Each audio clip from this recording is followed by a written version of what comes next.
Indus valley civilization ఎలా downfall అయింది, how to downfall of Indus valley civilization అంటే lot of theories there. But ఒకటి Aryans attacks, another one floods, Indus రివర్కి floods, third one వచ్చేమో famines, కరువు కాటకాలు. ఓకేనా, కరువు కాటకాలు. And another one environmental pollution,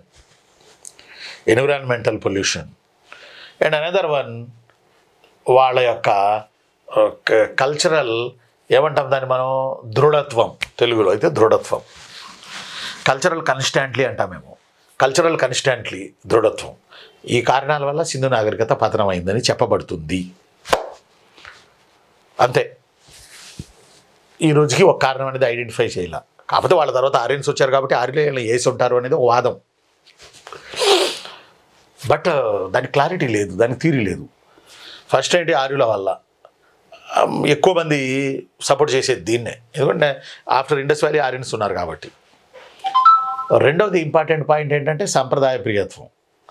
సంప్రదాయ ప్రియత్వం అంటే వీళ్ళు లోయను వదిలి మైదానానికి వెళ్ళినట్లయితే ఖచ్చితంగా ఇనుము తయారు చేసుకునేవాళ్ళు, ఇనపాయుధాలు వచ్చేవి, శత్రువులు వేసేవాళ్ళు. వీళ్ళ సంప్రదాయ ప్రియత్వం 24 గంటలు ఆ లోయల్లో తప్ప లోయలు దాటి బయటికి వచ్చి చావాలా Indus people. That's why iron ఆవిష్కరణ చేసుకునే అవకాశం వాళ్ళకి రాలా. వచ్చున్నట్టయితే ఆర్యన్స్ అనేవాళ్ళు ఉండేవాళ్ళు కాదు. ఇండస్ పీపులే ఇండియా మొత్తం ఉండేవాళ్ళు, ద్రవిడియన్ పీపుల్ ఉండేవాళ్ళు. ఎస్, ఇలా ఈ సంప్రదాయ ప్రియత్వం అంటే. 3 పొల్యూషన్, విపరీతమైన పొల్యూషన్. బరంట్ బ్రిక్స్ ఆ ఉన్న టౌన్స్లో, బరంట్ బ్రిక్స్ ఎప్పుడు శ్మశానంలో శవాల్లా కాలుతా ఉంటాయి. బరంట్ బ్రిక్స్ వల్ల పొల్యూషన్, విపరీతమైన పొల్యూషన్. అర్థమంటే ఆ పొల్యూషన్ వల్ల కొన్నాళ్ళకి స్లోలీ సివిలైజేషన్, ఇంకా రకరకాల కారణాలు, సివిలైజేషన్ డెమాలిషన్. ఆ తర్వాత ఇంకోటి వరదలు. ఇండస్ వ్యాలీ, ఆ రోజుల్లో వ్యాలీకి వరదలు వచ్చాయి. హుయాంగో నదిని దుఃఖదాయిని అంటారు కదా చైనాలో, హుయాంగో రివర్.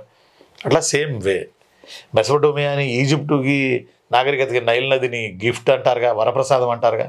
అంటే వరదలు వచ్చాయి. ఈ వరదలు సంవత్సరానికి 2-3 సార్లు వచ్చాయి. నీళ్ళని వీళ్ళు పట్టేసుకునేవాళ్ళు. అలాగా ఉన్న విపరీతమైన ఫ్లడ్స్ వచ్చి వీళ్ళు కొలాప్స్.